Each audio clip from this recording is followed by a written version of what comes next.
फैली महामारी के बीच कोरोना महामारी का बच्चों पर कितना खतरनाक असर होगा, इस बात की चारों तरफ चर्चाएं की जा रही हैं। आशंका ये भी जताई जा रही है कि कोरोना महामारी का तीसरा चरण बच्चों के लिए घातक साबित होगा।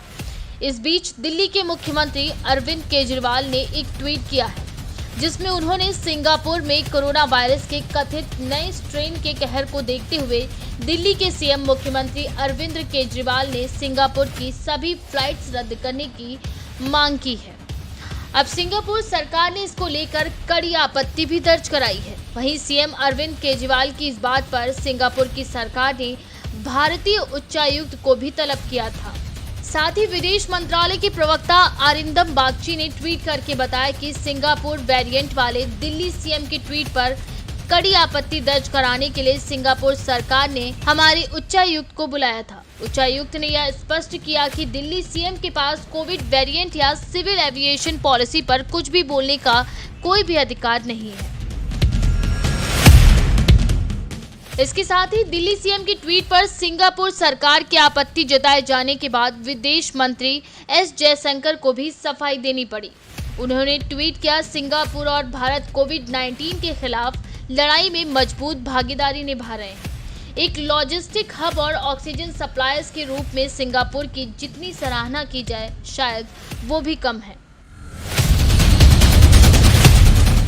तो वहीं इस ट्वीट के साथ सिंगापुर के मिनिस्ट्री ऑफ हेल्थ का भी एक बयान जारी किया गया है, जिसमें लिखा है कि रिपोर्ट्स में मिले दावों में कोई सच्चाई नहीं है। सिंगापुर वेरिएंट कुछ भी नहीं है। बीते कुछ हफ्तों में कोविड-19 मामलों में B.1, .617.2 वेरिएंट मिले हैं, जिसकी उत्पत्ति भारत में ही हुई थी। साइलोजेनेटिक परीक्षण में इस वेरिएंट को सिंगापुर में कई समूहों के साथ जुड़ा हुआ भी दिखाया गया है। इस पूरे मामले पर आम आदमी पार्टी के नेता सत्येंद्र जैन ने भी अपना बयान साझा किया है। जब उनसे सिंगापुर स्ट्रेन के बारे में पूछा गया तो उन्होंने कहा कि कोरोना के बहुत सारे स्ट्रेन हैं। जैसे जैसे म्यूटेंट होता है वैसे वैसे स्ट्रेन का नया नाम रखा जाता है। इस समय इंडिया में कई स्ट्रेन चल रहे हैं। ये तो पक्की बात है कि स्ट्रेन अलग है, स्ट्रेन सिंगापुर का हो या दिल्ली, अमेरिका, लंदन या, मगर सबसे ज्यादा जरूरी ये है कि कोरोना का ये स्ट्रेन सबसे अलग है। इसके साथ ही उन्होंने कहा कि सभी वेरिएंट की लिस्ट बनाकर उन्हें भेज दी जाएगी, जिसमें सीक्वेंस के बाद वेरिएंट का पता चलता है। वेरिएंट नहीं है ये कहना गलत होगा।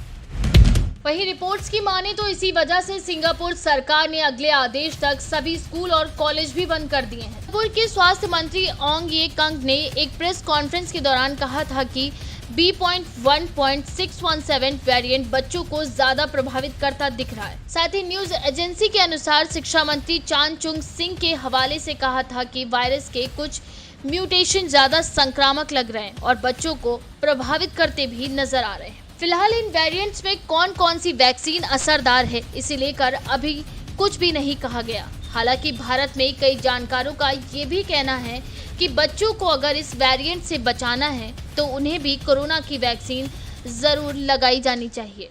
कोरोना के मामलों की बात करें तो दुनिया भर में अब तक करीब 16.48 करोड़ से ज्यादा लोग इस वायरस से संक्रमित हो चुके हैं, जिनमें से 34.18 लाख लोगों की मौत हो गई है, जबकि 14.50 करोड़ लोगों ने कोरोना को मात दी है। ऐसी ही तमाम बड़ी खबरों को देखने के लिए हमारे चैनल को लाइक करें, शेयर करें, सब्सक्राइब करें और बेल आइकन दबाना न भूलें।